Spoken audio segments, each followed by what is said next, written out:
Hello everyone, a warm welcome to this virtual training series on developing solutions for Microsoft Azure. I'm Monica from TechnoFocus and I will be serving as your moderator today.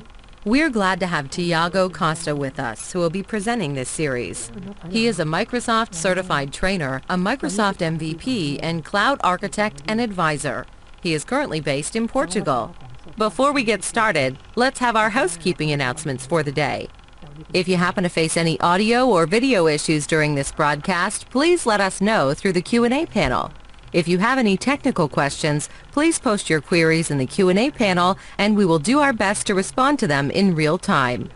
Please note that this training program will also be recorded, and the recording will be available for on-demand viewing approximately 48 hours after today's broadcast. Now I'd like to turn today's event over to our presenter. Tiago, you have the floor. Hi everyone, welcome to this virtual training series about developing solutions for Microsoft Azure. My name is Tiago Costa. I work as a cloud solutions architect and advisor for the Microsoft Cloud. So let's start with day one. So we start with today with developing Azure infrastructure as a service solutions. So we're going to cover creating Azure virtual machines. How can we manage those virtual machines? How can we build applications on top of those virtual machines? And then we're going to talk about containers and how can we deploy containers in Azure. So we're going to talk about creating container images and solutions, creating container registries, Azure container images. So all of those will be the topics that we're going to cover today. Then on day two, we're going to cover how can we develop for Azure storage. So we're going to cover solutions that will make use of the Azure storage accounts blob storage, and also solutions that will use Cosmos DB as their database. On day three, we're going to talk about implementing Azure App Service solutions. So we're going to talk about the Azure Web Applications, App Service Logic Apps, Azure Functions, and also the amazing service that is API management. Day 4, it's a day dedicated to security and identity. So we're going to talk about implementing user authentication and authorization, implementing secure cloud solutions, and then how can we secure Azure storage. And last but not least, on that day, we're going to talk again also an amazing service that is Azure Key Vault. On day 5, so day 5 is about monitoring and optimization, implementing message-based solutions. So we're going to talk about how can we instrument solutions to support monitoring and logging using application insights. We're going to talk about caching and content delivery solutions, and then developing event-based solutions. And also we can't forget developing message-based solutions as the last bullet point that we have here. But let's get started and let's talk about developing Azure infrastructure as a service solutions. Before I get started, I just like to talk a little bit about how can we identify technology options. So usually we need to identify what is the technology option that I have to solve my problem. So first of all, we know that there is a series of common business problems, and most business processes that we have, maybe we can create and model them as a process. So usually when we bring this to technology, we need to work with compute that will allow to run what we call workflows. And in the Microsoft Cloud, and more precisely on Azure, we have 4 workflow technologies. The first one, that's a pure Azure service, which is Logic Apps. The very famous service. It's already a really old service, so it's already very reliable, has tons of features, and it's widely used in the community. Then we also have Power Automate. That comes from more for the power user to use, and it comes with Office 365. And then back again to Azure, we can also run web jobs and Azure Functions. So when we talk about Logic Apps and Power Automate, we're talking about what we call design first technology. So this means that I can just basically kind of draw a flow diagram on a paper and kind of then replicate that on the Logic Apps Designer or on the Microsoft Power Automate Designer, and it will be a very similar approach, and you can see that exactly here in some of the screenshots. As you see there, the process coming, then I can have a for each, and we'll just have there some iteration and things like that. I can make decisions with if statements, but it's a very drag and drop and configure the boxes and connect the boxes together. But I also have the possibility to do a code first technology. So in this case, the developers on your team, they might prefer to use this because they have the flexibility that the code language that they are using can give them. So usually this supports a variety of different languages like C#, VB.NET, but also other non-Microsoft languages like PHP, Python, Node.js, or even Java. And you can even write code on shell scripting like PowerShell or Bash. So it's even those are also supported today. So you can just have that flexibility. You just have the possibility to write that code.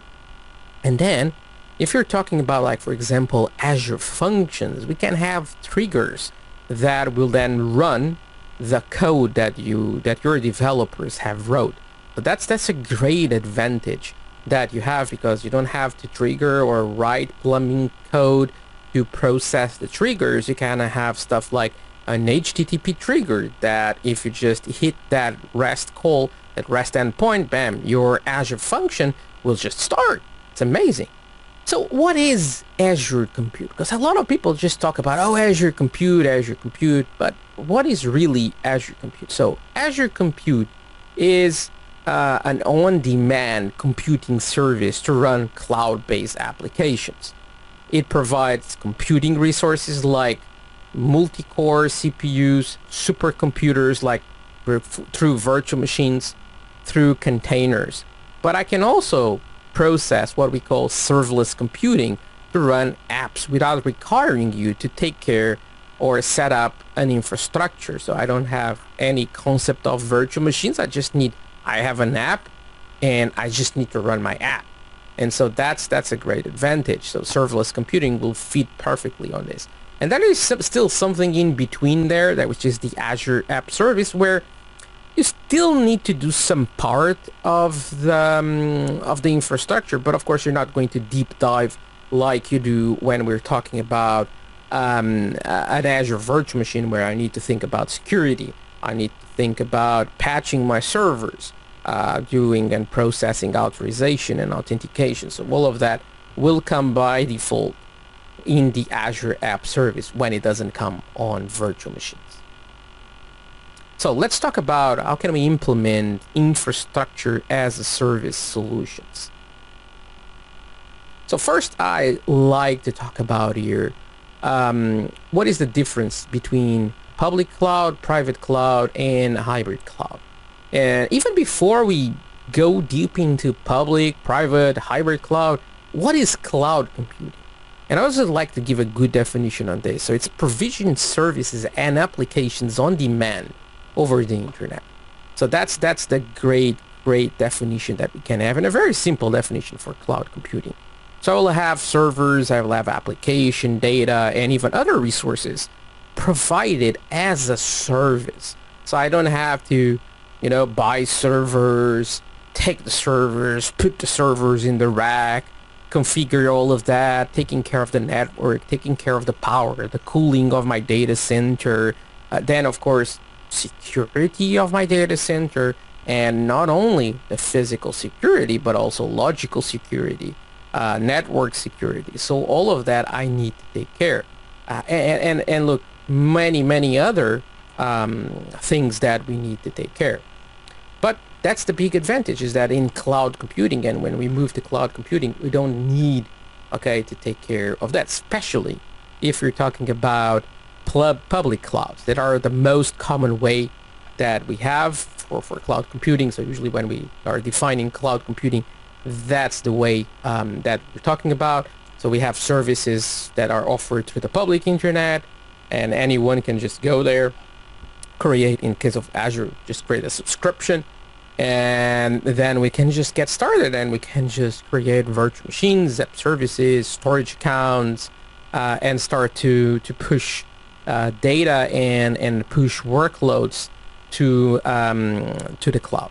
What I want to say is there is no upfront investment on hardware, and of course there is reduced hardware maintenance, and so I only see advantages, of course, in this case of scenarios. What about private cloud? So a private cloud consists on computing resources that are used exclusively by the users of one organization. They can be physically located in your organization or basically hosted in a third-party provider. And when we use the term private cloud, we are not only say this as a considered to be like a rebranding on the on-premises data center, but private cloud uses on-premise infrastructure for sure, but it's also the way that we build this. Okay, it is slightly different than how we build, okay, an on-prem infrastructure, a regular on-prem infrastructure. A great example of this is Azure Stack. We're not going to cover Azure Stack in this training series, but of course you can have a look, and that's the way that we have with Azure to do a pure private cloud. So, and you will own the hardware, you will own the where the data is running, so all of that. The reason why companies use the private cloud concept is when you have data residency issues. So you have a political border or a legal requirement that dictates where your data can physically exist. And when you have that, yeah, of course, you don't have any other way than to have this running, okay, on a private cloud. So it needs to run on your data center, because, or in a third party, but it's within, let's imagine, the country borders. Okay, usually that's what this kind of regulation says. And then with all of this, we have what I love, which is the hybrid cloud, because I have customers that they have this kind of regulation and compliance that they need to fulfill for certain data, but for other kinds of data, they don't. So we can make use of course, of the public cloud. So it's when we have both connected, okay, that usually we call that the hybrid cloud. What about cloud service models? What kind of cloud service models we have? So we have what we call infrastructure as a service, that usually with a great example is like virtual machines. So we have instance computing infrastructure. We can provision that, manage it over the internet. It's very easy to assemble, but yeah, we need to manage the virtual machines. So I can patch my servers. I have to patch my servers. I have to manage security on the OS level, etc. So all of that. It's kind of similar to what it is running virtual machines on-prem. It doesn't change totally. Of course, there is some specific things for sure, but in generically speaking, it's almost the same thing. But the big advantage on using the cloud is if I don't have like a legacy workload that needs to have infrastructure as a service, I might take that application and move it to PaaS. PaaS stands for Platform as a Service, and it gives me a ready-made environment that I can just go to the Azure portal, just say I want a web app, which is from the app service, and then I just take my web application and I just deploy my Azure web app there. And I don't have any virtual machine to manage, I don't have any network devices to manage, and it is just sits there and it just works. It is really, really good what you can do with this, and it's very easy to manage. And of course I have the last one, which is software as a service that delivers applications over the internet as a web-based service. So the big example in the Microsoft world is definitely Office 365. So if I have, for example, let's imagine Exchange Online. I don't have any servers to manage. I just have a tenant and I just created some accounts. I said, hey, I need a mailbox for this user, and ta-da, there you go. Okay, we have that. So it is amazingly easy to manage, and I don't even have to manage any code, any data. It's all managed by the provider. That code, that data needs to be managed on PaaS. On PaaS, yeah, I need to have my own application and deploy my own application there. What about required resources when we're talking about infrastructure as a service virtual machines? So the first thing that you should think about isn't the virtual machine at all. It's the network. So I need to have a virtual network that my Azure VM will use. And so I first need to talk about, okay, we'll have a VNet here. This VNet will have configurations and connections to other VNets. Will be the DNS configuration of this VNet. So all of these kind of things, yeah, we need to think about first, and we even think about the virtual machine. Then we need to understand the pricing model, and this is something that I see a lot of people just go to the Azure portal, check how much a virtual machine does it cost. Oh, it costs 100 euros a month. Okay, great, awesome. And they basically just start with that. But there are other costs, like there is also the storage costs. So you have the compute costs, that usually that's what people see, but also the storage costs, because your virtual machine will have disks. So the disks need to be paid, and we're talking about managed disks, so you need to see how much does it cost the disk that you have chosen for that. And then of course also you can have the pay-as-you-go model, which is the standard model. You pay 100 euros per month, but if you only run it through one day, hey, you only pay 1 day. But we can also go to something that we call reserved virtual machine instances. So if you go for reserved instances, means that you pre-purchase capacity for a virtual machine size for a specific region, and then you can buy this. You can do this pre-purchase for 1 or for 3 years. And of course, if you do for 3 years, the discount it is higher than if it is just for 1 year.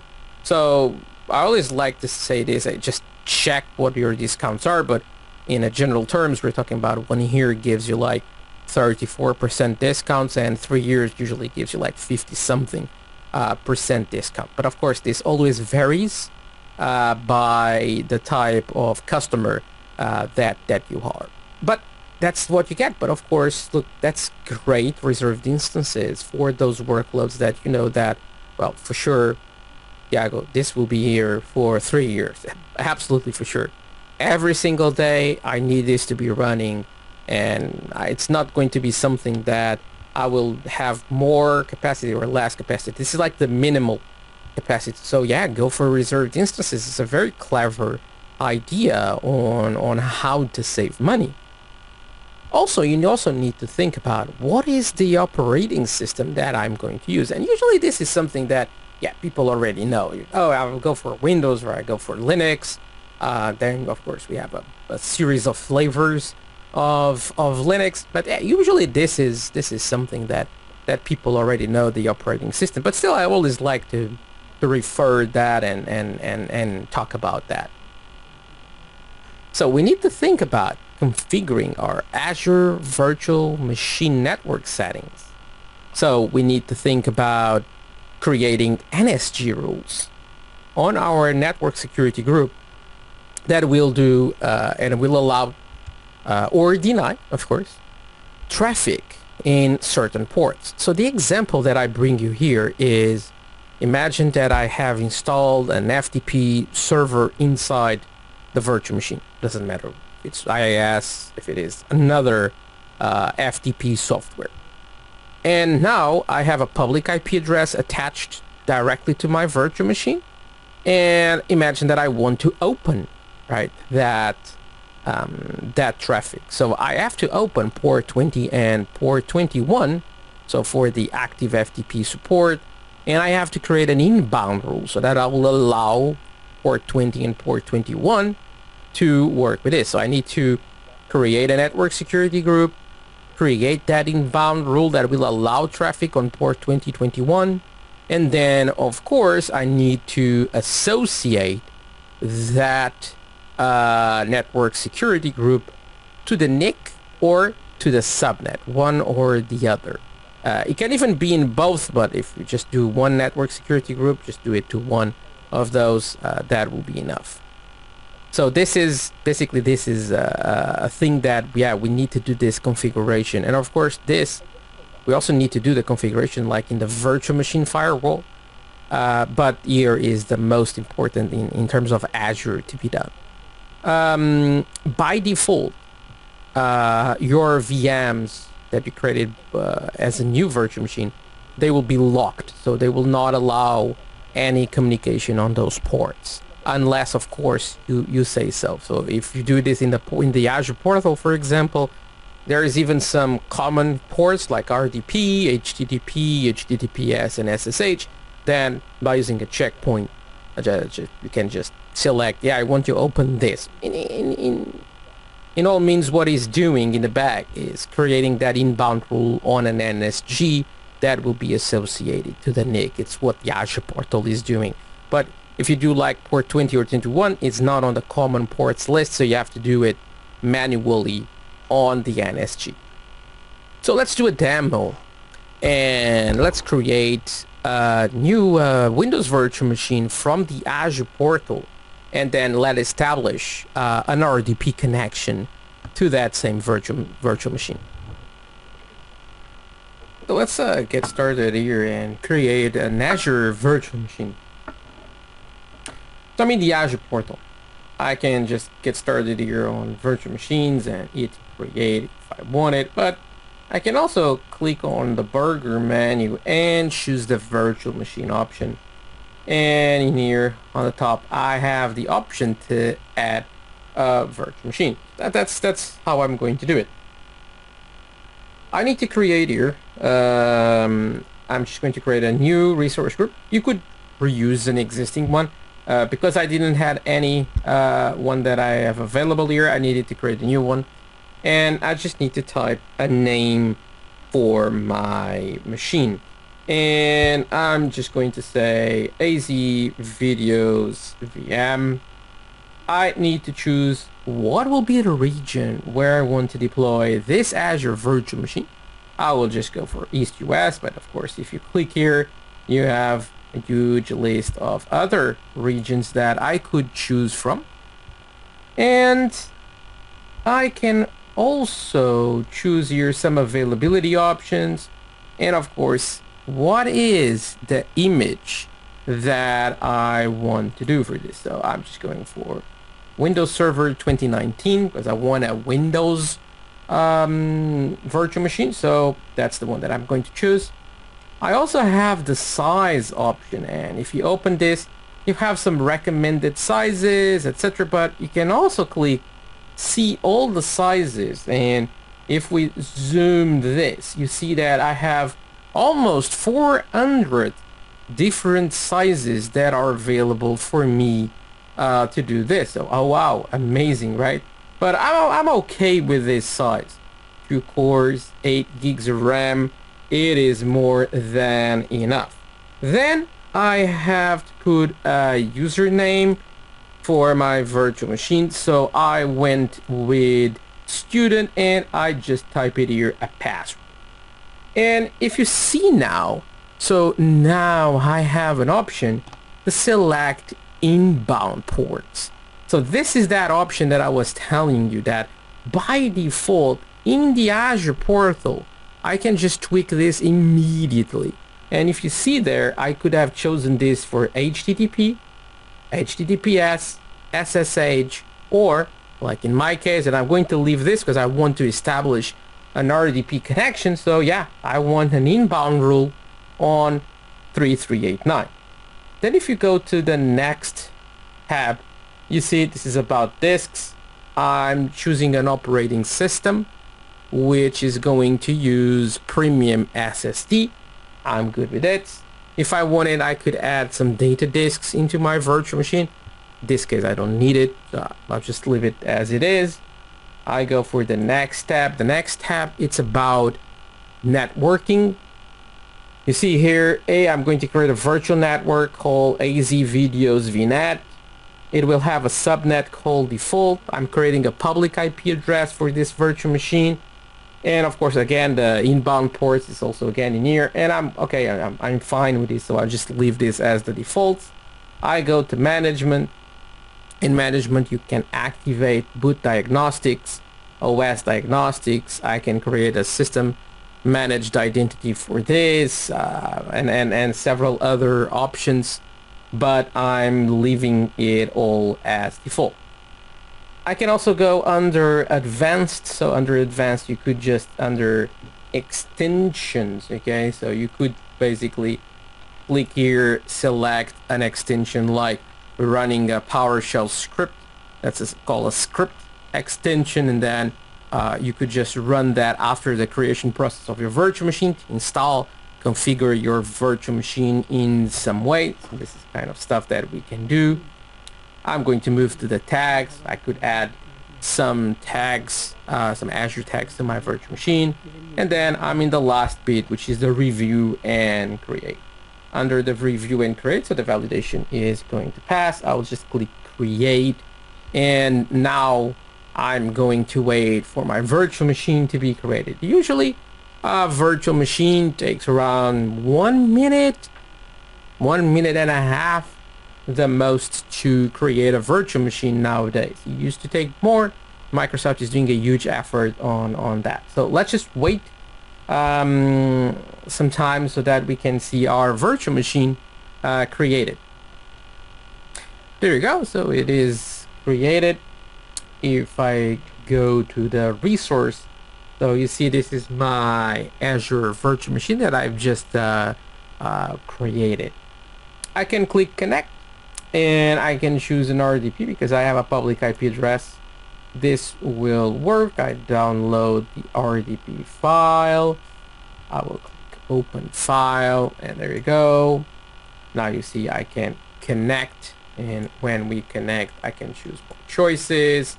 I can then choose here student, and I click here to add the password that I used, and there you go. I need to say yes, and this is basically connecting, okay, to that session. And if we just wait a second, you will see that, yeah, I'm just going to basically, we're just going to see the virtual machine desktop. This is the first time that anyone uses this user in this machine, so it takes a little bit of time to first log in to create all the user profile, etc. So, but there you go. Okay, so we're good to go. We have a virtual machine with a public IP address. Okay, if I minimize this, and if we go to basically networking, okay, you can see here, see the rules that we have, and you see there priority 300. This is the basically the import rule that you have on that NSG, AZ Videos VM-NSG. So if we click here, okay, you can see that there's the inbound rule here that allows 3389 communication. So this is why we can establish an RDP connection to that virtual machine. So if I remove, let's just click here and say delete this inbound rule, well, that connection would not be established anymore. So this is how we can create a Windows virtual machine using the Azure portal. So now that we have created an Azure virtual machine using the Azure portal, it's also good to make reference that, well, we can use other methods to create virtual machines. I can use ARM templates, PowerShell, Azure CLI, REST APIs, the client SDKs, and I can also configure my virtual machines using VM extensions. So all of them are valid methods and important when we're talking about virtual machine deployment. So let's talk about Azure Resource Manager. So Azure Resource Manager, it's basically what makes Azure work in the back. I can organize all my resources into resource groups. So I create an Azure virtual machine. That virtual machine will be inside a resource group. And of course, I can create what we call resource manager templates, which is basically there are JSON files that define the resources that I need to deploy. Then I take that file and I will deploy it inside a resource group. So all of those resources will be created under that resource group. And of course, then I can manage that resource group, the life cycle of it. So I can just deploy resources there. I can update that resource group. I can delete the resource group. And if you do so, you're also going to delete all the resources that are inside that resource group. If you go to the resource group, you can always go to the export template option. And over there, basically a template will be generated that corresponds to the status of that virtual machine. Other option is to use Azure PowerShell. So I can just use PowerShell. We have the AZ modules, and using the AZ modules of PowerShell, I can very easily create an Azure virtual machine. And you see there basically the creation of a new Azure virtual machine, the specific resource group with a specific name, and well, with all the other specifications of that virtual machine. So creating this kind of scripts, it is good because if we do the Azure portal experience, you click, and you create an Azure virtual machine or a resource.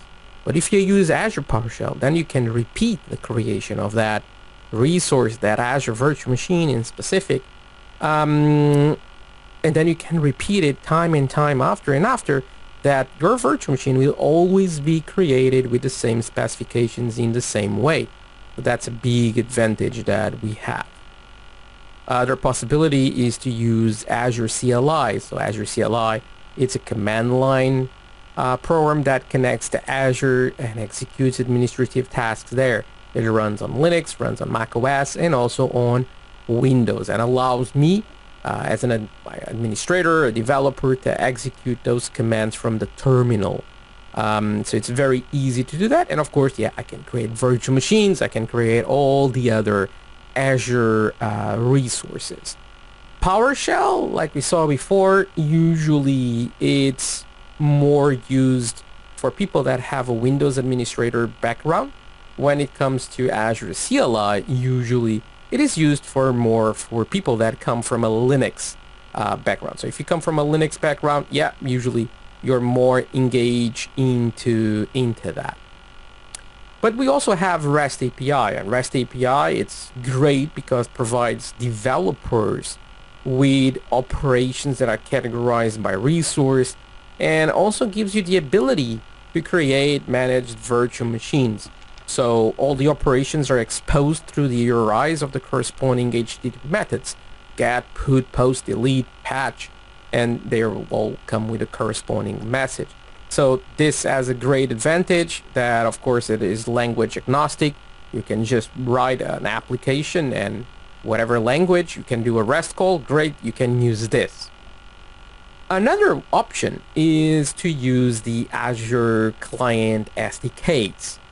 Even though REST APIs are great, they are easy to use and they are language agnostic, etc.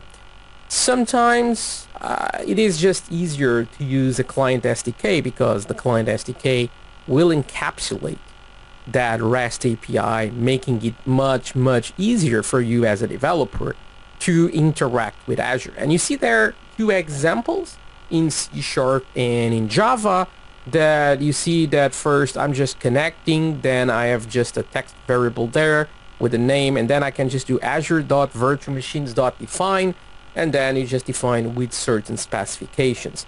And using this SDK, as you can see, it is quite easy, and of course there is proper documentation on the Microsoft Azure Docs about this. We also have an example with Java, but we can also use other languages that have SDKs, not only C# or Java, but also Node.js, PHP, Python, Ruby, and Go. They have SDKs for Azure. So it is quite easy to write some pieces of C#, some pieces of what other language that you have to create resources on Azure.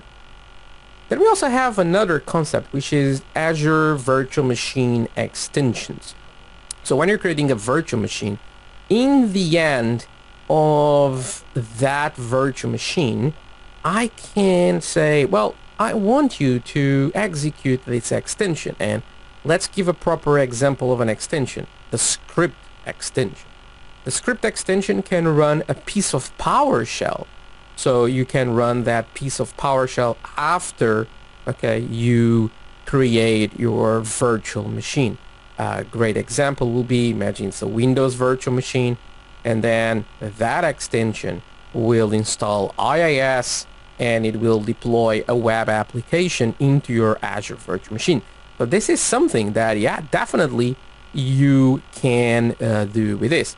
Those extensions can run Azure CLI, PowerShell, ARM templates. You can basically, through all of those, you can run those extensions. And of course, even from the Azure portal is one of the steps that we had, and we saw that in our demo before.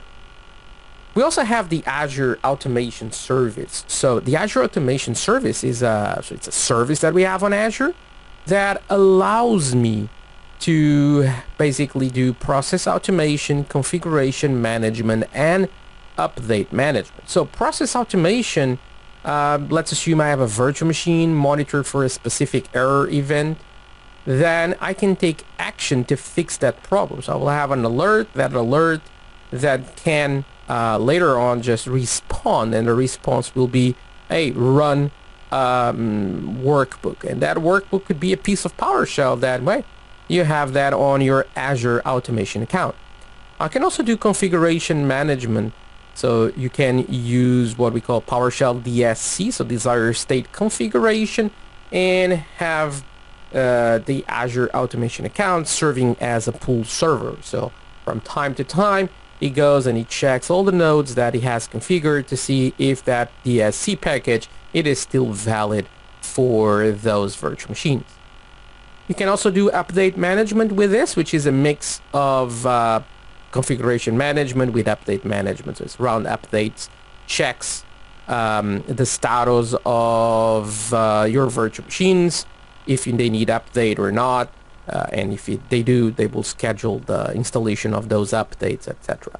I'm always referring here Azure virtual machines, but incredibly, this can even work with something called the hybrid runbook worker, also for on-prem machines. So it is quite a very, very interesting service that we have on Azure.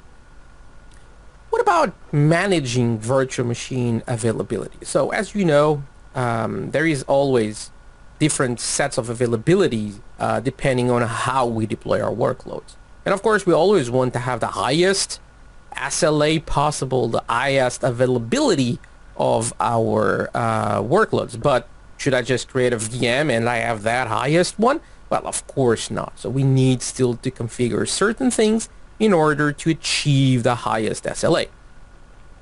So let's start to talk about availability sets. So availability sets gives you 99.95% of availability. This is an SLA, of course, if you have at least 2 virtual machines deployed within the same availability set.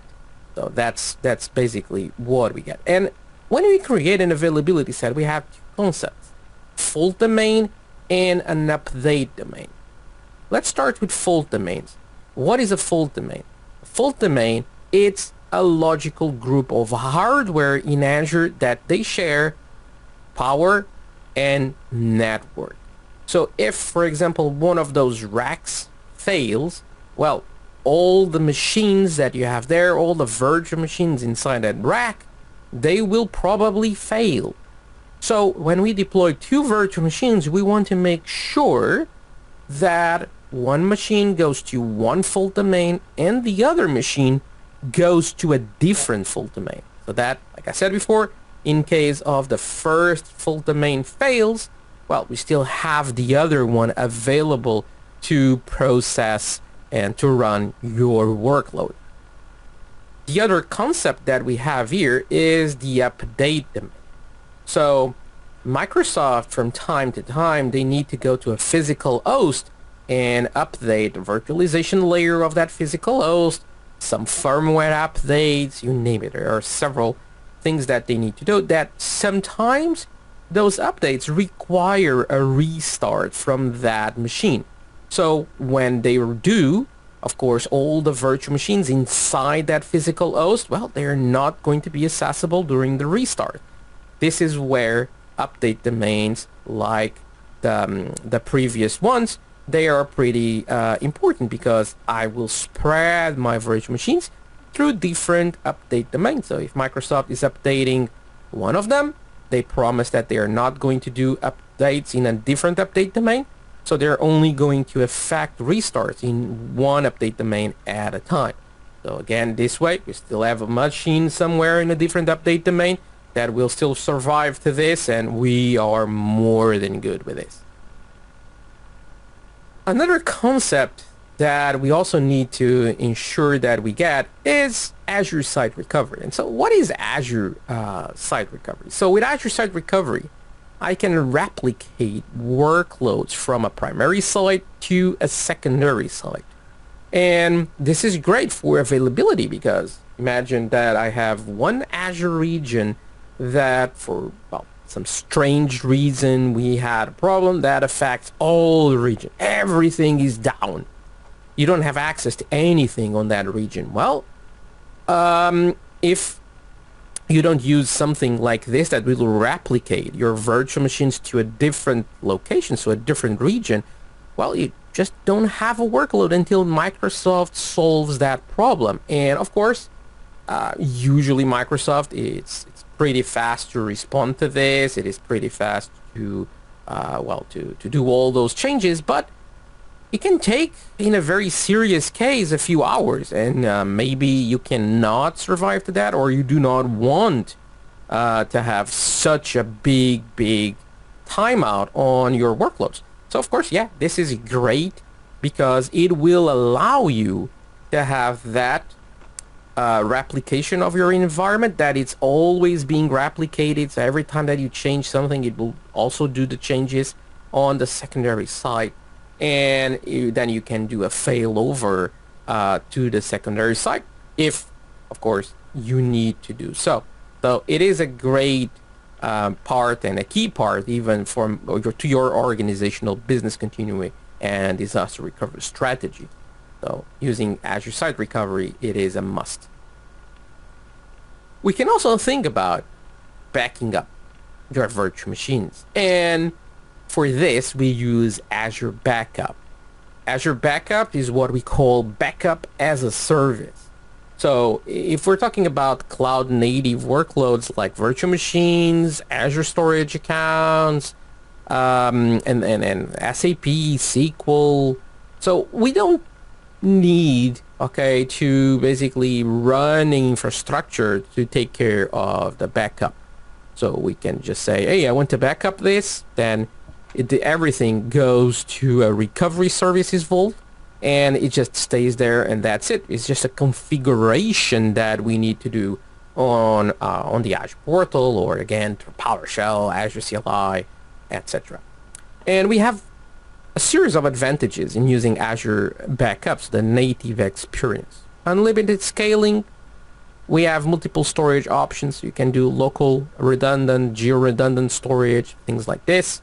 Unlimited data transfer, data encryption, so we are sure that everything is encrypted. We do application consistency backup, so this is not just, oh, let's just backing up the disk and that's it. No, it does application consistent backup. We can have long-term retention policies, so I can just say stuff like, hey, yeah, let's just put this in here for 1 year, and I want daily backups of this. Or, oh, but after 1 year, hey, I can just have, imagine like a monthly backup is more than enough.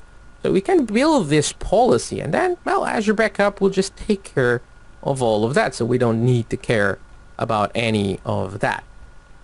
Using Azure Backup, so I have the backup agent. I can also do System Center Data Protection Manager, so basically I can connect this with your existing backup infrastructure that you already have on-prem if you're using System Center, and then you can just say, hey, just use System Center to send the backups to our Vault. And I can also, for certain workloads, I might need to do an Azure backup server, so the agent is not enough, so we can then use that one. Or for virtual machines, I just need to install the Azure Backup VM extension, and this goes directly, all that data, okay, goes directly to the Azure Backup. What can I back up? I can back up a virtual machine, but I can also back up folders and files. I can also back up on-prem environments. That's where usually the backup server or System Center Data Protection Manager, they are pretty interesting options for on-prem or even other clouds machines. What about running not only Windows, but of course running Linux virtual machines? Like I said in the beginning, Microsoft doesn't give more priority to Windows or to Linux. And maybe some people think, oh, Windows is from Microsoft, so okay, yeah, they give priority to in performance and things like that to Windows. Well, nope. they don't. They run at the same level, so there is definitely not a priority on one over the other.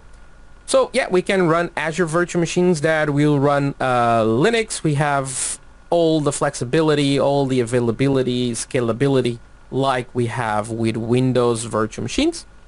The only thing that we need to make sure is that because we have several flavors of Linux, we need to make sure that the flavor that we want to use, imagine I'm using Ubuntu. Okay, is Ubuntu support?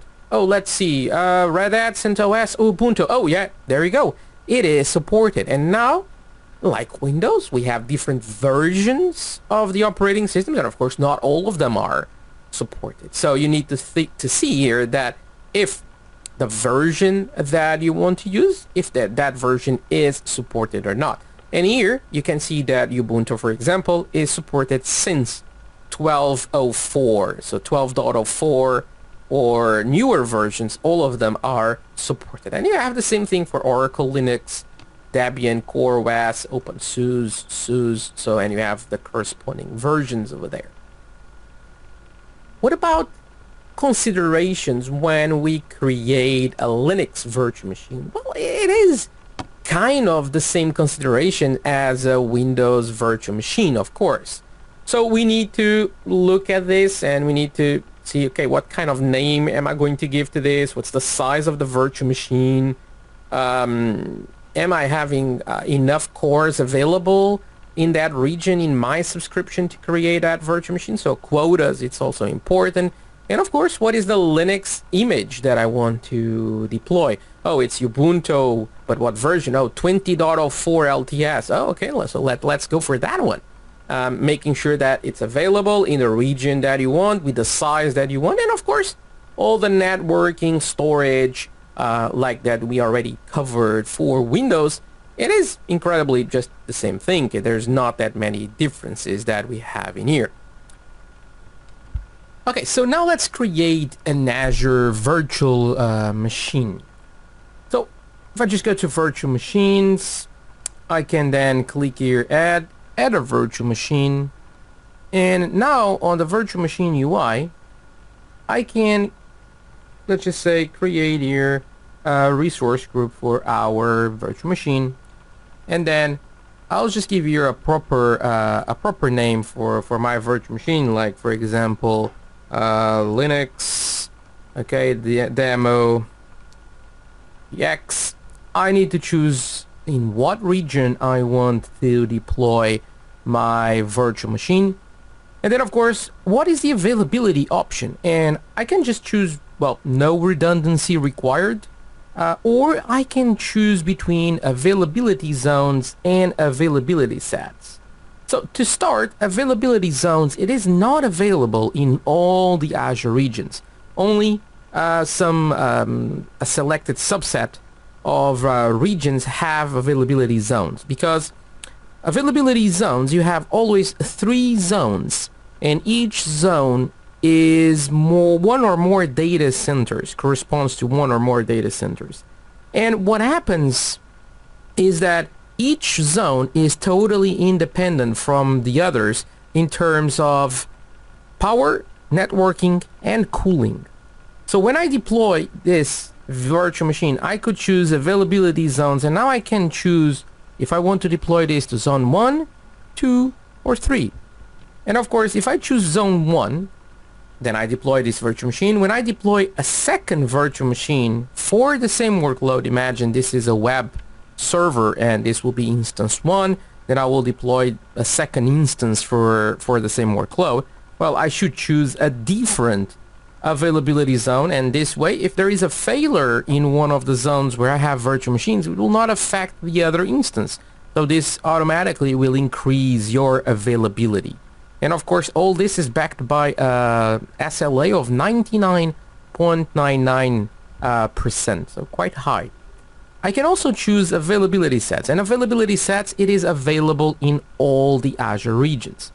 And this is basically just logic that you're going to create an availability set, and that just tells that your virtual machine will be deployed to one specific fault domain and update domain. That way, if you do that, so we're making sure that we don't have 2 virtual machines from the same workload being deployed in the same host or even in the same cluster of hosts.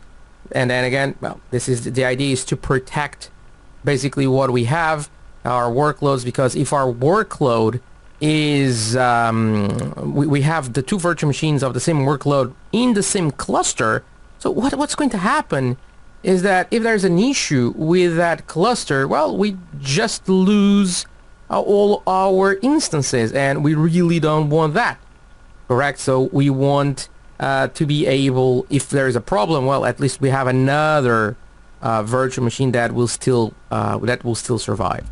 Those are the full domains. I don't control where I put my virtual machines. I don't have that option. I cannot choose here, I want this to update domain 1 and to full domain 0. So no, that is done automatically by creating here an availability set.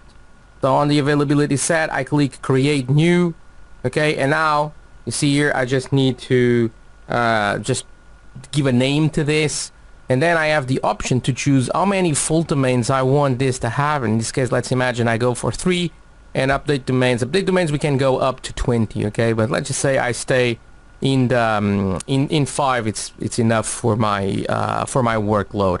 So this will make sure that when you deploy a virtual machine to this availability set, it's going to full domain 0 and update domain 0, but when you deploy a second virtual machine to the same availability set, well, that second virtual machine will be deployed to different full domains and different update domains in order to increase the availability of the all, okay, availability set. So at least one machine will survive to a failure or to schedule maintenance. So that's the idea of the availability set. So next, I can choose the image, and you can see here, so I have several images around Linux. I have Ubuntu, Red Hat, SUSE, CentOS, Debian, Oracle.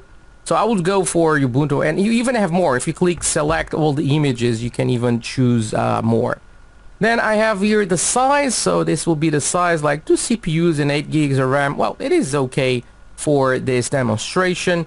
Then I can also choose here the authentication type, and I can choose SSH or I can choose password. I'll go for SSH, and Azure now even generates a new key pair for me, so I don't even need to bother to create an SSH public key. So I can still do that if I want. You select here use existing public key, and then you just drop the key in here. But I'll go for basically here the new, okay, the new key pair. So this is okay.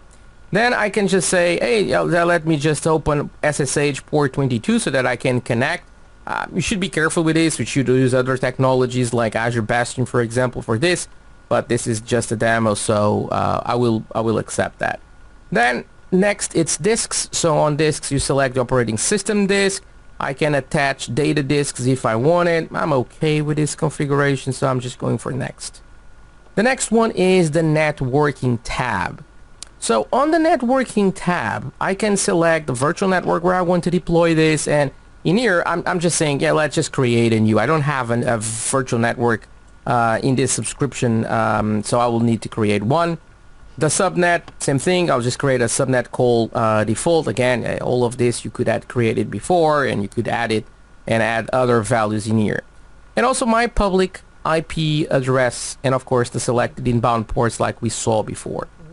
Next, I can go to the management tab. On the management tab, it's where I can select if I want boot diagnostics or not. You could just say disable so that you don't get any boot diagnostics. Of course, it's always nice to have.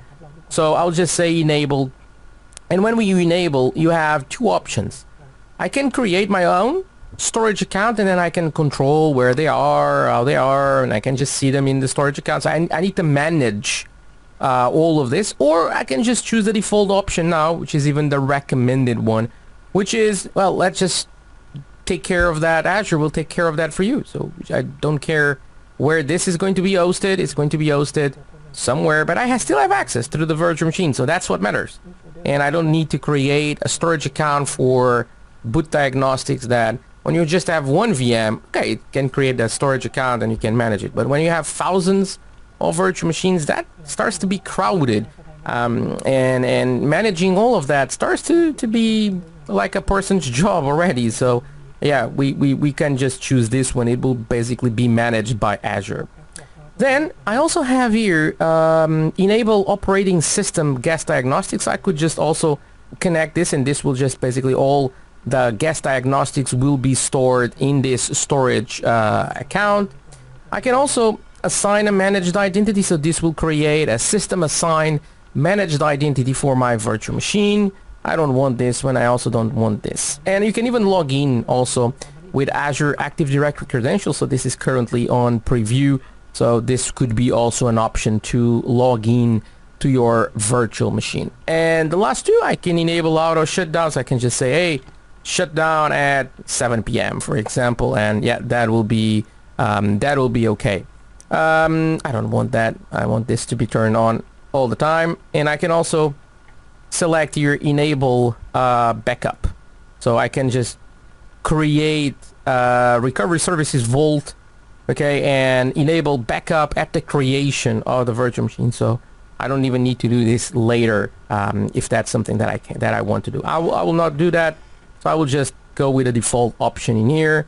Then if we go to review and create, so I will be able now to create my virtual machine. But when I click create, so you see that, yes, this basically new key pair. So I need to download the private key to my machine here, so that then I can use that in order to basically to log in into the virtual machine. Okay, so right now this is starting the creation of my virtual machine, and usually a Linux virtual machine, it is quite fast to create, so it should not take that much time. But let's just wait a little bit to see this created.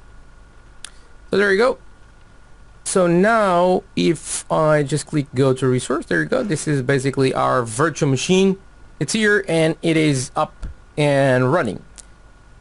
I can also create a virtual machine if I just open here the Cloud Shell, for example. Okay, so there's also an option to create a virtual machine, okay, through the Cloud Shell. So let me just create here, for example, basically a resource group first. Okay, so I'll just say name AZ videos, okay, demo, and then I'll just say location East US. So this will just create here a resource group for me. Then I will just need to create, okay, a virtual machine. And so that is a ZVM create. It will just create that. Then I'll just pass where do I want to create this virtual machine, and I'll go AZ videos demo, which is the resource group that I just created. Then I need to basically say what is the name, okay, of my VM. I'll just call it my VM, for example. Then I can just say what is the image that I want for this, and I'll just say Ubuntu long-term support, so LTS, and then the admin user name, let's just say Azure user, okay, and then I can just tell this generate SSH, okay, keys, and basically this will just create, okay, the virtual machine for me. So we just need, there we go, it is running, so we just need to wait basically here a few seconds for this to create. Like I said, usually this is quite fast, to be totally honest, to create a Linux VM, but let's just wait a little bit for this to be finished. Here you go. So it is created. So now, for example, I can just say AZVM like open port, okay, and I can just say I want to open the port 80, okay, and then I just need to say resource group, okay, AZ videos demo, and I need to say in the name it's my VM, which is the name of our virtual machine. So this will configure the NSG to open port 80 on this, and then example after that I can, let me just do an SSH connection, okay, to the public IP address. I just need to copy here, okay, the public IP address, and now I can use the SSH tool that comes with basically the Cloud Shell, and I can just say Azure user at, and I just type here the public IP address, okay, and yes, I want to continuing. This is basically going to connect to my virtual machine where I am, and now I can just run like two commands like apt get, okay, and I can then just say update all the packages, okay, so this will update basically all my packages to make sure that everything is up to date. And the second command that I will run, it's around basically to install Nginx, and then let's just see this done. So then the next one is apt get, okay, and then I'll just say install, okay, Nginx, and there you go. And after we do this, I'm basically just going to try to open the browser, okay, in my port, my public port. So let me just see this here. There you go. Let's just close the connection. Let's just close this. Now if we try here to open, okay, there you go, fully working, and we have an Nginx here, okay, fully working. So we could see creating a virtual machine using the Azure portal, and explaining, okay, some of the menus that we get there. And then you saw also creating a second virtual machine in Linux, but using the Azure CLI on the Cloud Shell. And you saw how easy it is to do in both ways and to create virtual machines. So it is like really easy to do one or the other method to create a virtual machine. And in this demo I even create and install Nginx, and we saw it working. So now let's talk about building web applications using the Mean stack on Azure Linux virtual machines. So you decide to use Mean when you're using MongoDB, Express, AngularJS, and Node.js. So that's all the technologies that we encapsulate, and when we say the Mean stack. So let's just start to do a demo and see how we can build a virtual machine that then will run a web application that use the mean stack. So we'll create a VM, install MongoDB, Node.js, and then just a yellow world web application on this. Okay, so let's get started. And first thing that I should do is I'm just going to virtual machines, and I'm just going to reuse this Ubuntu machine that I have here. So I'm just going to check the public IP address. Now I'm going to establish an SSH connection to this server. So we are going to open the Cloud Shell, and now let's just do an SSH, okay, connection. So it will be with the user student, and we're going to put the IP address. So what is the password? So we type the password, and there we go. So we are inside now that virtual machine. So the first thing that I need to do is to make sure that all the current packages that I have, they are up to date. So let's just execute this command, and if they're not, let's just upgrade them. Okay, and let's just say yes. Okay, so this will just check if all the packages that we have, if they are up to date. If not, okay, they will make sure that they are up to date. So basically, I just need to fix this here. There you go. Okay. So now this will run. So this usually takes a little bit of time. So let's just wait for this to finish. And there you go. It is finished. So now what I'm going to do is I'm just going to do an apt get, okay, and I'm just going to say install, and I want to install MongoDB. So this will make sure that I will have MongoDB installed. So let's just wait a moment for this to install.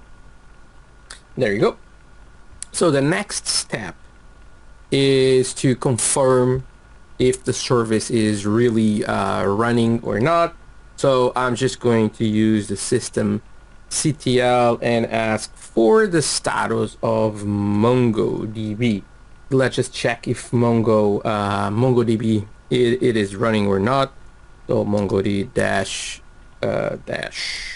version, and there you go. Okay, we can see it's version 363, exactly the one that I wanted. So now the next step is to do and install Node.js. So to install Node.js, so the first thing that I need to do is I need to make sure that the Node.js repository it is registered. So that's what I'm doing with this command. Okay, so I'll just pipe here, and I'll just do a sudo and then bash dash. Okay, so basically this is what we're doing in here. So basically we're just registering that, and then of course next to this I'm just going to do the installation of Node.js. So let's just wait a few seconds for this to be finished.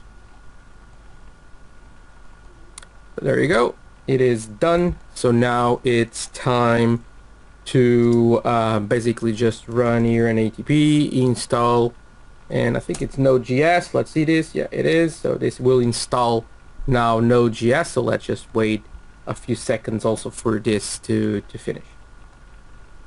There you go. So we have this installed. So if you want to check, we can always check here. So Node.js dash version to see, oh yeah, it is installed, everything is good.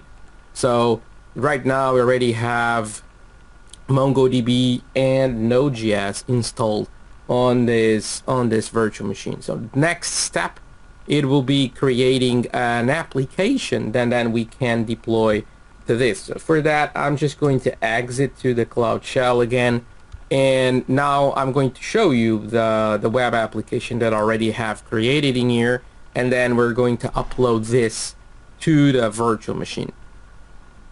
So if we just do code books, we can see here, okay, this is a full Node.js with Express just created here.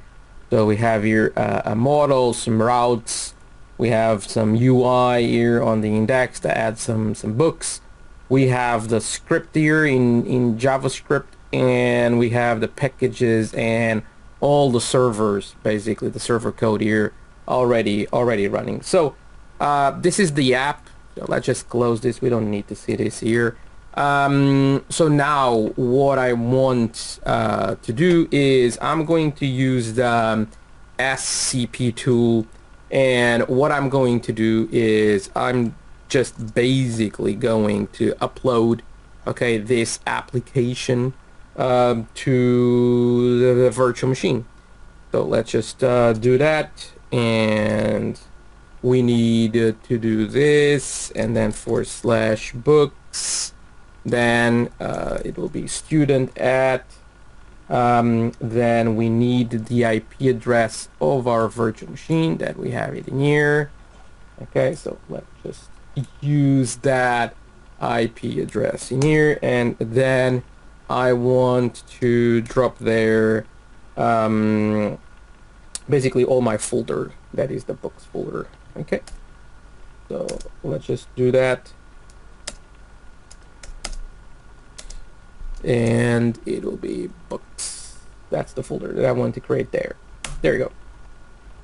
It's asking me for password. Okay, there you go. So now this is being uploaded. Okay, so now that this has been uploaded, you just need to do an SSH again to our machine, and there you go. So now let's just go for the books folder, and now that I am in the books folder, and because I have some packages that I want to basically install, so I just need to call npm install.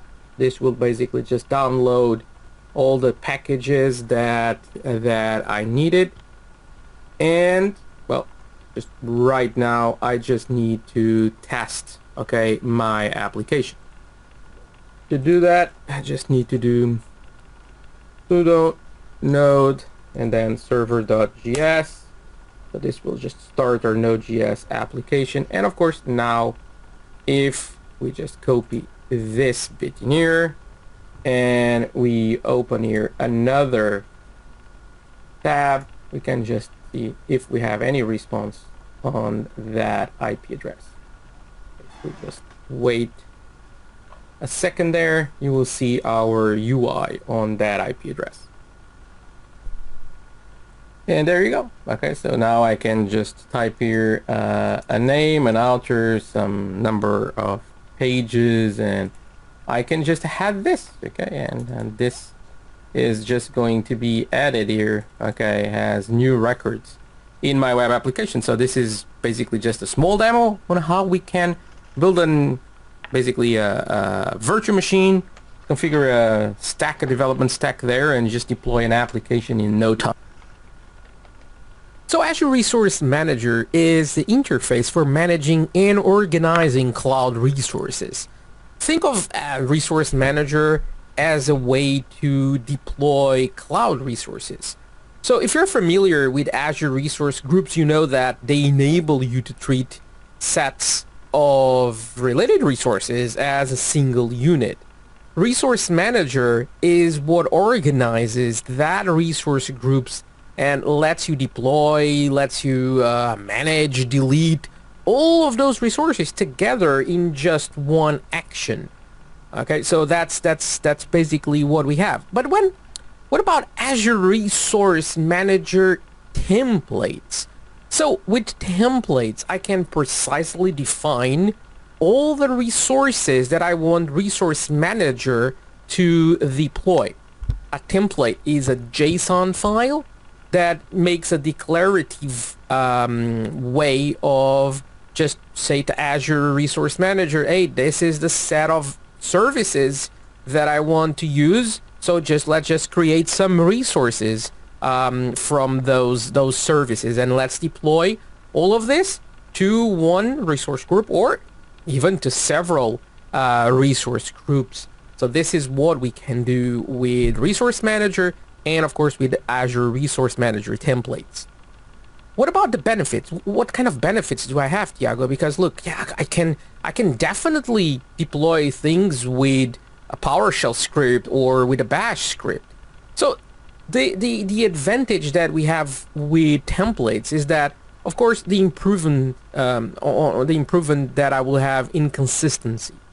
You can deploy this 10 times, 20 times, 100 times, and they're always going to be done the same way and in a consistent way.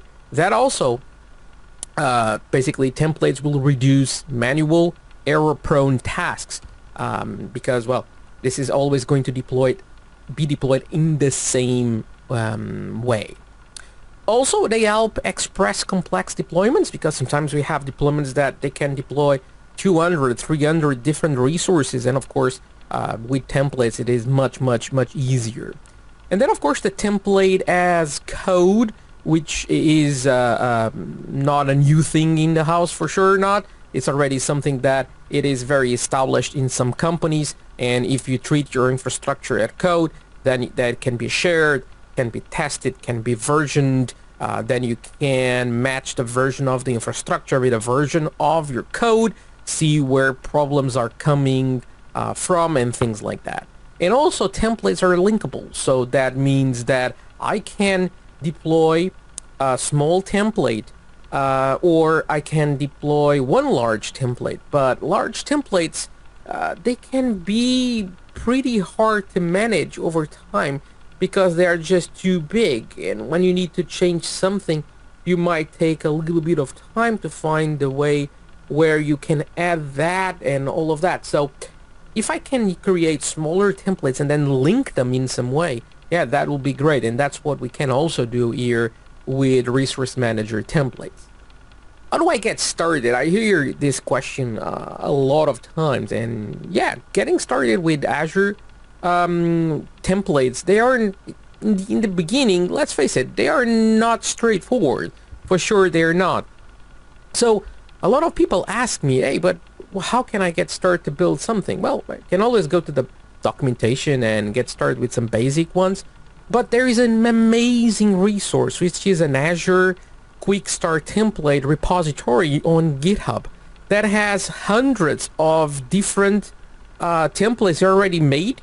You just need to use them, so they are pretty easy to use, and you have from all sides of resources. You can deploy Azure virtual machines, you can deploy storage accounts, you can deploy Databricks, AKS clusters, you name it, virtual networks. So all of this, it is possible to deploy via the Quick Start templates because they exist templates for that. If you find something that doesn't exist here, you can always create it, push that code into GitHub, and someone from the team most probably will approve that, because if it doesn't exist yet under the repository, this is open sourced, so we can all contribute for this. So with this in mind, let's just go to GitHub. Let's find the Azure Quick Start template repository, and let's deploy a virtual machine. Okay, so I'm here in the Azure Quick Start template repository, and if I just search for 101 VM, so we have here several virtual machines around, certain templates around creating virtual machines. I'm just going to this one, which is the VM simple Windows, and here we can go to the Azure deploy.json, and we can see all the template that describes on how to create a virtual machine. And if we go back, we have this button here that says deploy to Azure, so I can just click in here and just select the account that I want to use, and there you go. Okay, so now I just need to say, hey, let's go for that AZ videos that I want to create. Yeah, region East US is great. Name of the VM, okay, let's just say that simple VM. It's okay for me. I just now need to type here a password, then confirm the password, and next it will be the virtual machine settings. So I'm okay with 2019 data center, yeah, that IP address, that DNS prefix, review and create. Then we just need to see the review and create, and there you go. And then I'll just click create, and now basically this virtual machine is just going to be deployed as it is explained there. So you see that comparing this with creating a traditional virtual machine, I didn't configure, okay, what disks do I have and things like that. I just went straight to creating just the virtual machine itself. So it is much easier to do this. I did this here to the portal, but of course you can always automate this and deploy this virtual machine using PowerShell or using Bash in order to deploy the template.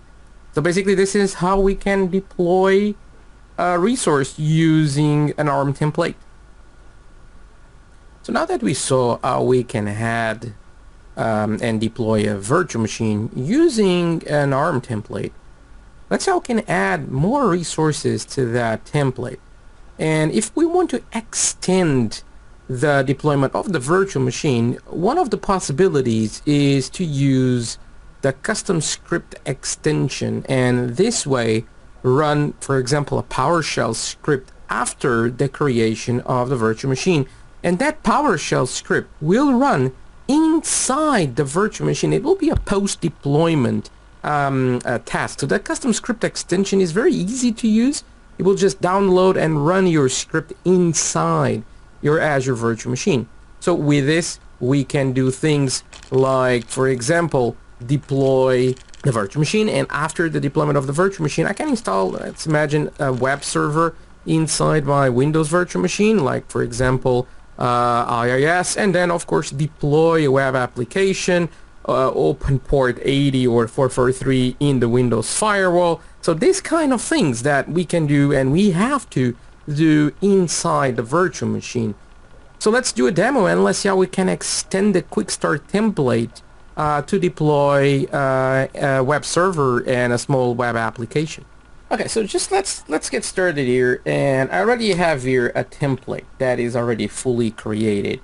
As you can see, there's like some parameters like the admin username, password, the DNS label prefix, and if we scroll down, we have the resources section, and the first bit that we have here, so all of this here, and we can even put this a little bit bigger, you can see that this is our custom script extension. Okay, you see it there, and this here, okay, this file URI, this is the PowerShell script that I'm going to call after my virtual machine is created.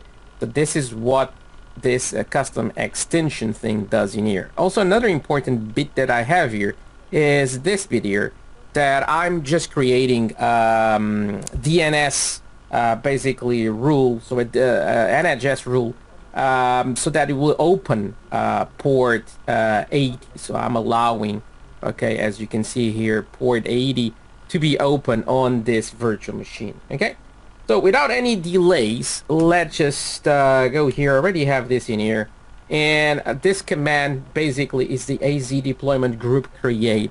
It just goes to create this deployment with the name my deployment into the AZ videos resource group and deploys that Azure deploy.json template. So exactly the one that we are seeing in here. So we can close this and we can just start to run this. The rest is some parameters.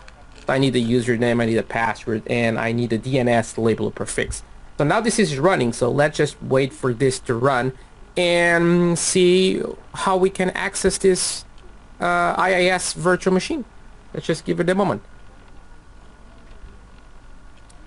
Okay, so this is finished, so let's just close here the Cloud Shell. And if we go to resource groups and we go to our AZ videos, we get here our simple VM. There you go, we get that IP address, and now if we open this, there you go. Okay, So we should see this. Welcome to Azure. Okay, then my name is Simple VM. So it installed IaaS and replaced the landing page with this one. So all is good. So this is how we can deploy an ARM template and together with a custom script extension. Okay, so now let's talk about how can we deploy and run containerized web applications. So first we need to talk about containers in an Azure. So when we wish to run multiple containers in a single host, containers are an excellent choice because a container is basically a modified runtime environment that is built on top of the host operating system.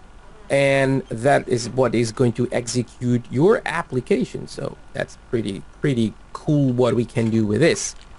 Another thing is that containers, they don't use virtualization. So it will not waste resources that a virtual machine needs to simulate the virtual hardware, etc. So in here, we just don't have that. Also, this environment makes containers more lightweight than virtual machines. And the design will allow, of course, you to respond more quickly to changes in demand or a failure on your container than what you do when you have the same thing on a virtual machine. And a last benefit for containers is that you can run multiple isolated applications on a single container host. Since containers, they are secure, they are isolated, you just don't need to create each virtual machine or each application. So you can just have one host, run several containers side by side, and they can even be for different applications. So what with this, how can I run containers in Azure? So there are two big ways of running containers in Azure. The first one is using Azure Container Instances. With Azure Container Instances, it is the most simple way that you have in Azure to run containers. You can basically just create an instance of a container instance and you just say, hey, that's the container image that I want to run, and there you go. You're up and running this. So this is a PaaS offering. You can also run for more complex scenarios where you need to create some kind of level of orchestration. You have a service layer architecture that you want to deploy, a microservices architecture. So something like this that requires a larger number of containers that you need to orchestrate. And so for this, you need a container orchestrator. And Kubernetes is kind of the market leader on this orchestration. So in Azure, we have Azure Kubernetes Service, or AKS. That is a service that is completely managed by Microsoft, so by the vendor. And is a complete orchestration service for containers. So you can all use that when you have this complexity that requires you to do so. Migrating applications for containers. So well, I can build cloud native container applications, and those will be easy. We don't have any background, anything. We just go straight to containers. But if I already have an application, I need to convert my application to one or more containers, and then I need to create what we call a container image. Then that container image, I need to store it in a container registry. And here in the picture, you can see I have a service that's called Azure Container Registry that we're going to talk in a moment. But I will just basically drop my images there, and then I can have something like AKS, or I can have ACI that will just basically push the images from the container registry so that they can run those containers in that workload. So this is the way that usually we work with this. But let's start to talk about the container registry. So the container registry is a managed Docker registry service that is, again, totally managed by Microsoft. So it is private, hosted on Azure, and allows me to build, store, and manage images, and then ACI, or even the Azure App Service, or even a virtual machine that I install Docker on it, I can just go there and grab container images. I can just push, pull a container image from there using the Docker CLI. And then, of course, there are several SKUs for the Azure Container Registry. So the premium SKU, which is the highest one, even gives me features like geo-replication, where you can replicate this to several Azure regions. So with this in mind, let's just do a short demo and let's deploy an Azure Container Registry and see how simple it is to do this. Okay, so now it's time to create an Azure Container Registry. So let's just create here a resource and container registry. Let's see what shows up. There we go. Container registry from Microsoft. That's the one that we want. I want to create here a new, resource group. And then I just need to provide, what is the name of my container registry? Let's just see if this one is available. Okay, it is available. And now in the SKU, so I have the option of the basic, the standard, and the premium. I just need to select the one that I prefer. Let's just go for premium. And then on networking, you can set up some networking components around the ACR. And then I can go to encryption if you want to use Azure encryption keys, or if you want to use your own encryption keys. I'm good with the default. Then it's the traditional tags, review and create, and then we'll just click create. And now this will basically start the deployment of our ACR. This is a managed container registry. In no time we have this created. See, this just takes like literally a few seconds, and there you go. So we have here our container registry. We have, because we chose the premium, I have 500 gigs of data that of container images that I can put here, which is a lot. It will serve a lot of different container images. And then I can see here repositories. Of course, I don't have any yet here. So I need to use the CLI in order to push some images into my repository. And that's it. This is how we create an ACR, Azure Container Registry. So before we start to use containers, let's see what is Docker so that we have a notion on how containers work. So basically, Docker, it's a containerization platform. There are others, but basically Docker is kind of one of the market references, and it's the one that is widely used on Azure. So for this, what we have to have, so we have the Docker engine. So Docker engine is basically several components configured as a client server implementation. The client and the server, they run simultaneously on the same host. The client just communicates with the server using a REST API, allowing the client to also communicate with remote server instances if you wish to do so. Then we have the Docker Hub. So you see there the Docker Hub, and Docker Hub is basically a SaaS Docker container registry. Before we talk about the Azure Container Registry, so basically it's the same thing. But these Docker registries are repositories that we use to store and distribute container images that we create, or we can even use others that were created by the community. Docker Hub, in the default public registry Docker, they uses this for image management. Okay, so how does a Docker image works?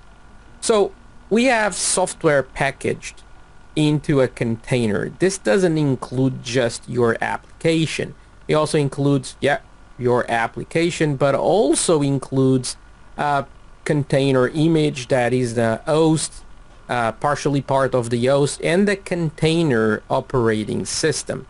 So the software that is packaged into the container basically isn't limited just to the application that you as a developer built. We have other things like system packages, binary libraries, configuration files, and the operating system that is running in the container. Okay, so with all of this, we need to create what we call a container image. And what is a container image? It's a portable package that will contain all that software that we talk about. It's the image that when it runs, then it becomes the container.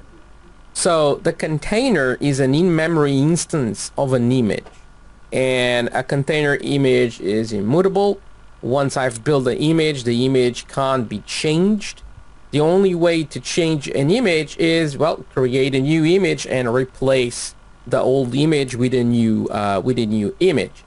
This guarantees that the image we use in production is the same that we use in previously used environments. So this is what we will have in here. How does this image is created? There are several ways to create this, but maybe the most used one is to create this based on a Docker file. A Docker file is a text file that contains instructions that we need to build and run a Docker image. Like, this is my base image, so I'll just say from Ubuntu 18.04, and then I can update some operating system packages and install some additional software. Like, imagine I will just run to update all the packages, and then I will just say, hey, well, install, for example, .NET on this container image. Then I can configure Nginx environment. I create a work directory. I copy my website code that I have to my container image. I can configure some network requirements, and then I can define an entry point that will be the process that will run inside that container. So with all of this inside my Docker file, all this set of instructions are there, and then I just need basically to run a command that will just build, okay, exactly that container image based on instructions that you have on that Docker file. And then, of course, yeah, let's just take that, and then we can, that container image, it will be running, it will be locally stored, but then I can push it to a container registry like ACR, like Docker Hub, etc. How does still Docker work? So I have a Docker container that has a life cycle that we can manage, we can track. A container is considered in a running state until we pause it, we stop, or we kill the container. So basically those are the options that we have in the life cycle of this. We can use the Docker PS command locally, and we'll just list all the running containers that we have in our host. If we have a remote host, yeah, let's just connect to that remote host and then use the Docker PS. So that's the client that we have on my machine, basically, and then I have the server on a remote host where I can just run this command, and I will just interact with that remote host. I can also create Docker volumes, and I can configure networking. They already come with 3 pre-configured networking configurations: bridge, host, and none.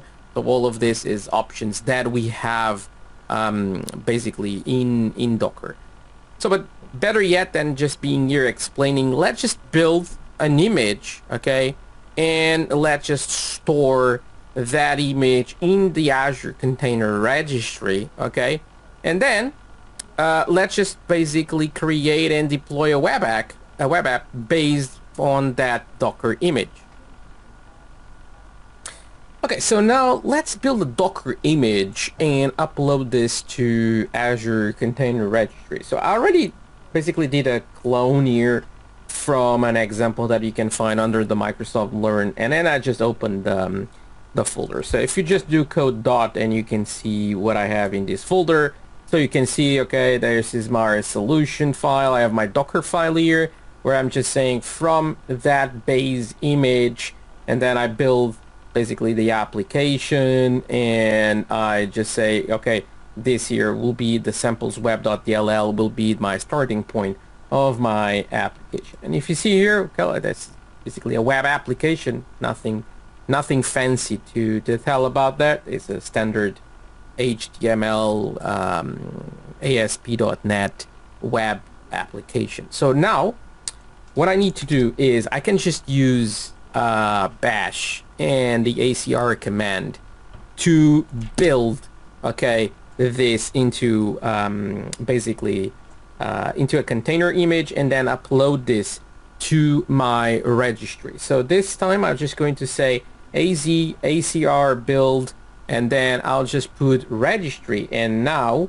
well, we need to find, okay, what is the name of our registry, which is this AZ videos that we previously created. So I'm just going for AZ videos, and then I just say image, and I'll just say web image.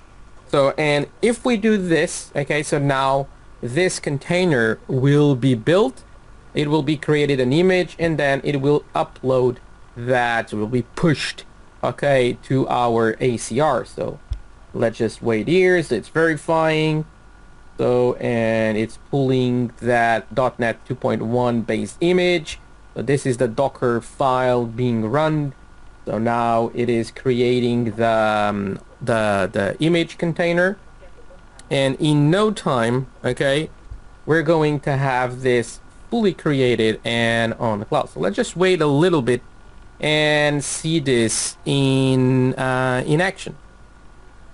And there you go. Okay, so now we have our container fully registered. So if we just scroll this and we go to repositories, so you will see there you go, web image latest. So now, yeah, we have here a container image.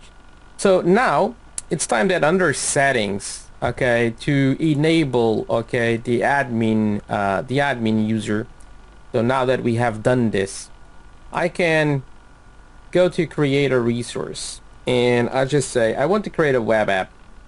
Okay, and let's just create here a web application, and yeah, it goes to the AZ videos, and I'll just say AZ videos. Let's see if this one is available. It is available. And now what I have to do is I have to say this is a Docker container, okay, and I want Linux, okay, as the operating system. Let's just do this in East US region.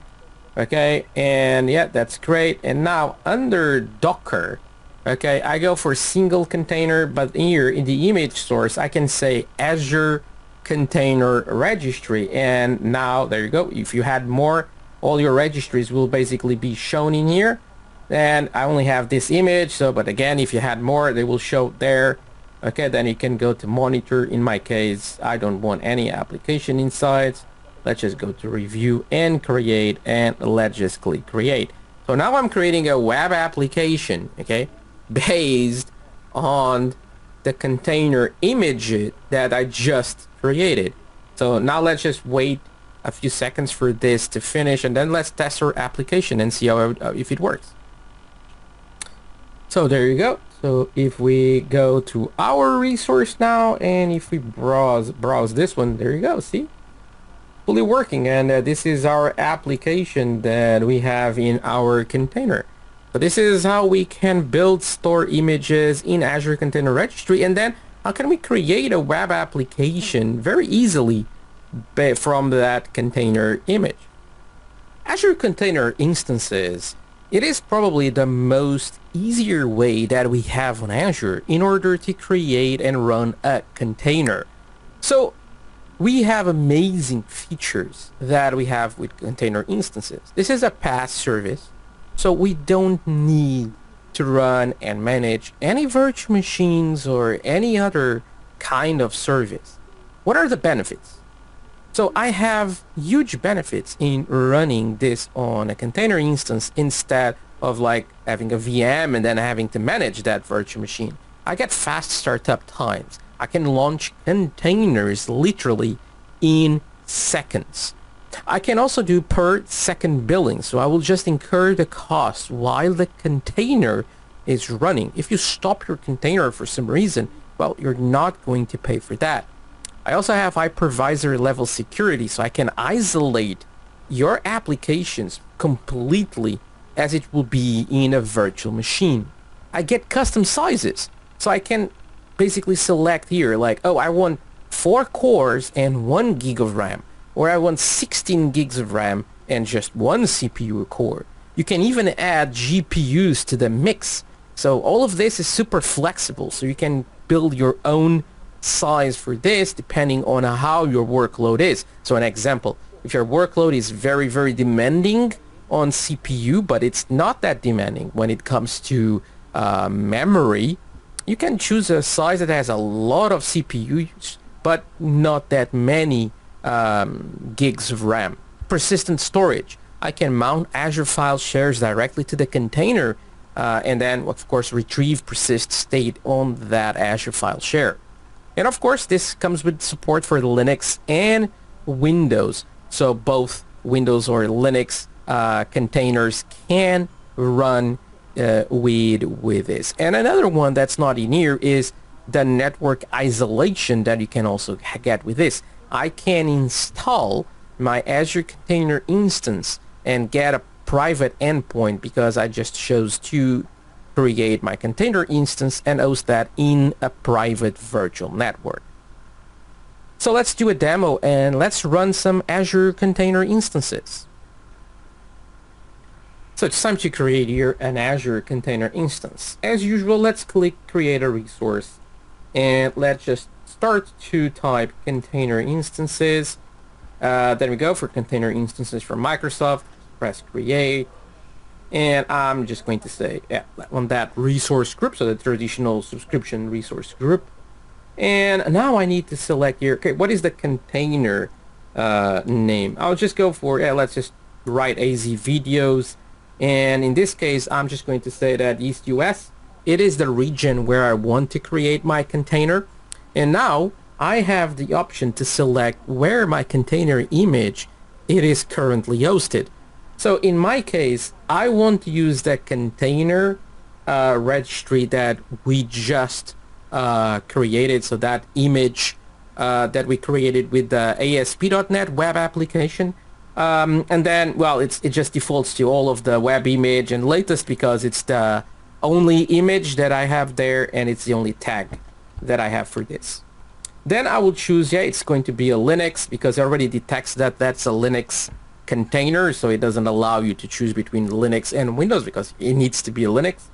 And then the size. So on the size, I can click change size, and as you can see, I can select this here from 1 to 4 CPUs.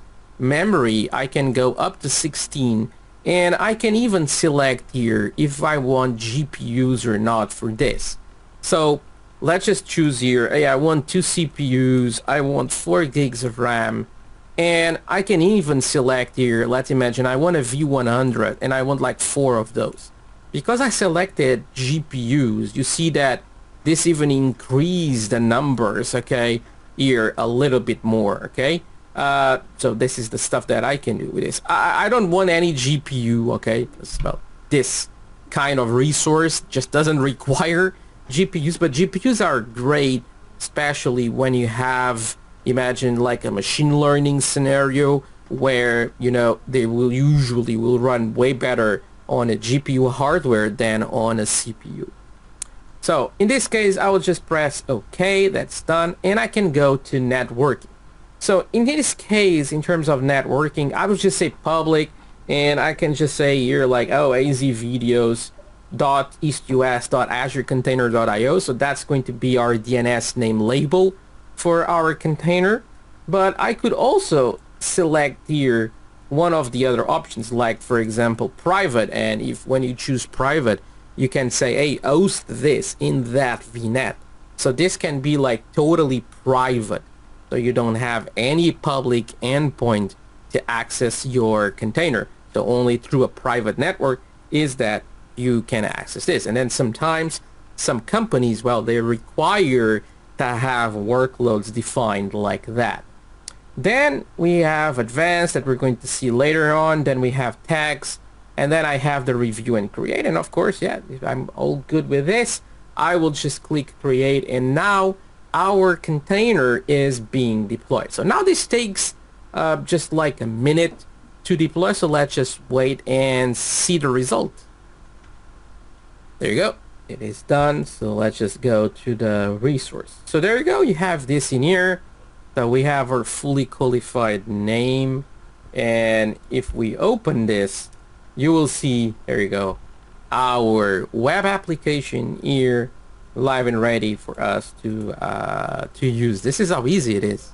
Okay, you see, just to create a container instance and then just deploy a container into this. Really easy to do something like this.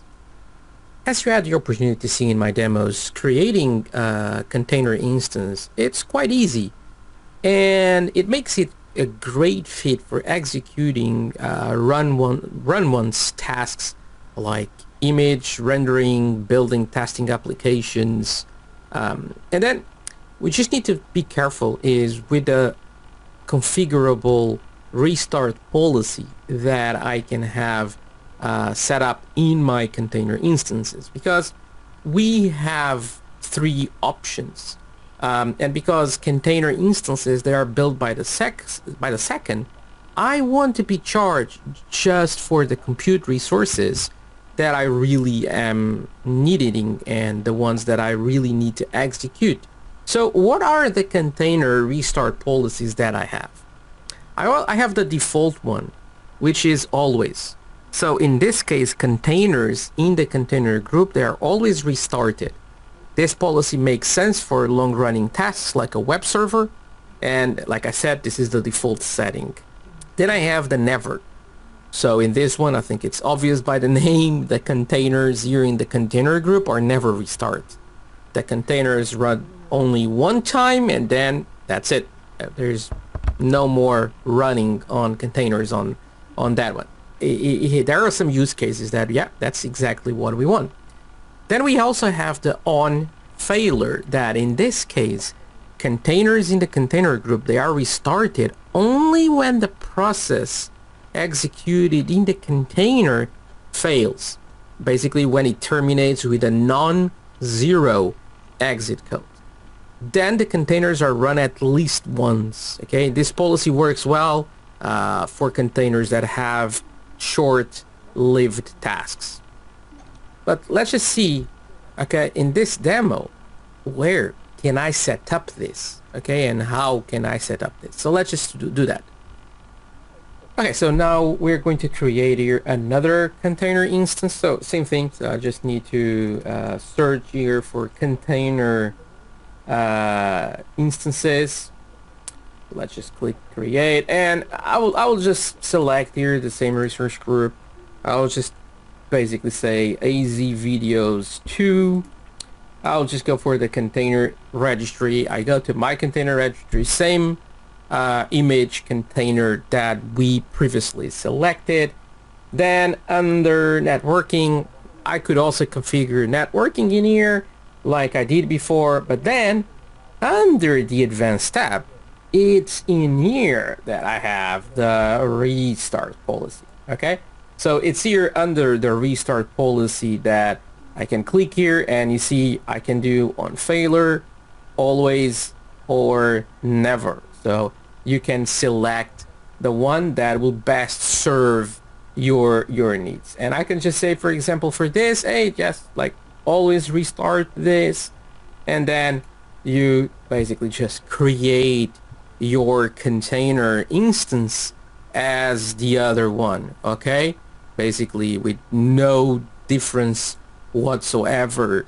It is just that step where we can define this. And of course, like we said, like I explained before, depend on what your container image is hosting. Is it a web app? Well, maybe we should go for the always, but if it is something like a process, a daemon, or something like that, a worker, maybe you just want to go to the on failure, or you can even go for never if you just want to run your containers one time and that's it. So there's always that option to choose from. So now let's talk about setting environmental variables. So environmental variables enable me to dynamically configure my application script or a daemon that I have in my container. So setting those environmental variables in my container instances allows me to provide basically dynamically configurations for my application. This is similar to the -- environment command line arguments that we can use with Docker run. To set up environmental variables in a container, we need to specify them when we create the container instance. So in the demo that I'm going to be doing next, that's exactly what I'm going to do, and we'll see how easy it is to do that. And I can do that through the Azure CLI, I can do that through PowerShell, or even in the Azure portal. And then of course, doing that, I will improve the security of those variables, because usually those variables will contain very important information like, oh, what's the endpoint on how to connect to a Cosmos DB, what's the key to get there, and things like that. So we really want to protect the information that is there, and I don't want that information just displaying in the container output. So, but better yet than me being here and explaining, let's just do a demo on setting environmental variables, and well, let's just see all this in action. Okay, so let's start to do a demo here. We're going to see how environmental variables can be used. So I just created Cosmos DB. I was not creating this during the demo because this takes a long time to basically to create. So I'm now just going to issue this command. This is a Cosmos DB master key variable, and I'm just going to get, okay, the primary master key in that variable. And now with that in mind, what I'm going to do is I'm just going to run this command, and let's just drag this a little bit more, that this is the AZ container create. I just passed here a resource group named AZ videos, and the name of this is called ACI demo, and I'm just going to grab that image container from the Microsoft Container Registry. It's a public container that you usually use for demos. That is just to simulate basically a voting application. Then the IP address is public, location is US, and then this is the bit that it's interesting. Now I set up a set of environmental variables, which is the Cosmos DB endpoint and the Cosmos DB master key. And when we do this, basically now I'm going to create a container instance named ACI-demo, and those environmental variables will be defined within the container instance. So now let's just wait a few seconds for this to finish, and let's then basically check the IP address and all the environmental variables of that container. So let's just wait a little bit. So there you go. It was created. So now, so when running this command, the AZ container show, we get basically here the IP address. So if you wanted, we could just go to that IP address and we'll see the application. But what we want to see here, it's more this other command here, which is AZ container show, but now I want to see is the environmental variables that I have. And there you go. You see them, and see they're like ACI Cosmos DB with a number, so that's the endpoint. Then we have the master key, and they are here as basically clear text. And if you go to resource groups, AZ videos, and if I go to the ACI demo, this is the container. If I go, this is my container instances. If I go to my container, you have here my container, the ACI demo. Yeah, that's the one. And if I go to properties, if you scroll down this, there you go. You see environmental variables, and you see them in here in clear text. That probably, well, you know, this is not a good idea. Okay, so this is why we can also create this in a different way. So let's just do this in a different way now. And there you go. So this command, and I'll just start this to create right now. So this command is almost identical to the previous one where we created our container instance. So if I zoom in here, so you can see, okay, resource group is the same. The name, okay, yeah, it's a different name, but that's not what matters here. I have the same image, address, the location, but then what is different is this bit here. Is that I don't have just environmental variables, but I have secure environmental variables. And then because of this, those will be, they will be encrypted. Okay, so now let's just see if this finishes. So let's just wait for this to finish the creation of your container instance, and then I'll just run the another command so that we can just output the values of those variables. So let's just wait a little bit. Okay, so now let's just put this in here, and this is the same command as we used before. AZ container show that resource group, that ACI, that's the ACI demo secure, the one that we just created now. And then, yeah, just give me the environmental variables for the first container in the container group. And when I run this, you see, okay, I get the two environmental variables that they are there, they exist, we create them, but the value shows null. So it doesn't, okay, it doesn't show you the value. The same thing happens. So if we go to resource groups, AZ videos, and then we go to this ACI demo secure, and then we go to containers, just the same thing as we did before, basically. We go to this container, we go to properties, and then we scroll here. See, okay, well, they have the value, but the value is there, is encrypted, and it doesn't show, okay? So if you want, yeah, you can edit this, you can change it, but the thing is, it just doesn't show here on the administration pages, which is, it's good, okay? Increases the security for those environmental variables. So this is how we can create container instances with environmental variables, and then even create security on top of those environmental variables. There's also a recommended certification for all the topics that we're covering here today. That's the AZ204, the Developing Solutions for Microsoft Azure. So it's a great certification. It's on the associated level. It's just one exam and you get certified. And it's a great thing to add for your CV for sure. So today we covered how we can develop solutions with infrastructure as a service.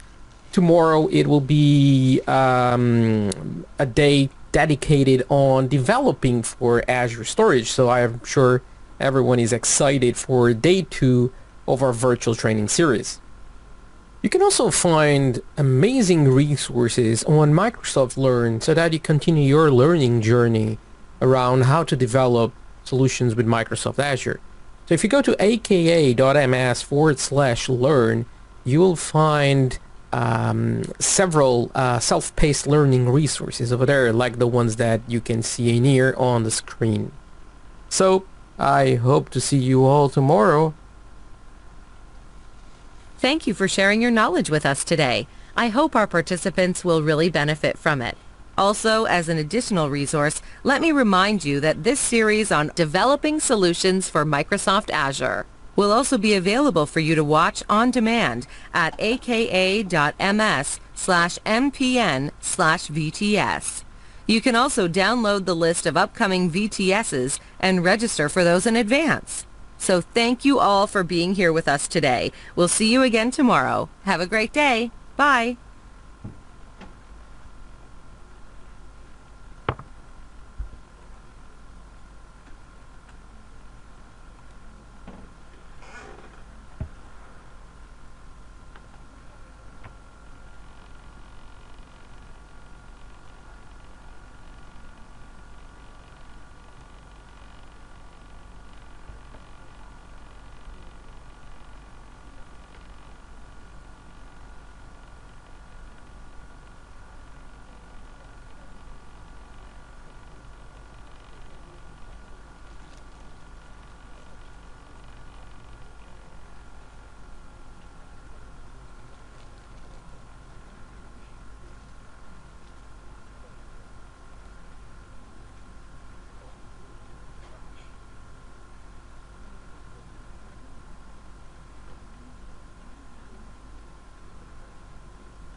จบแล้วเหรอ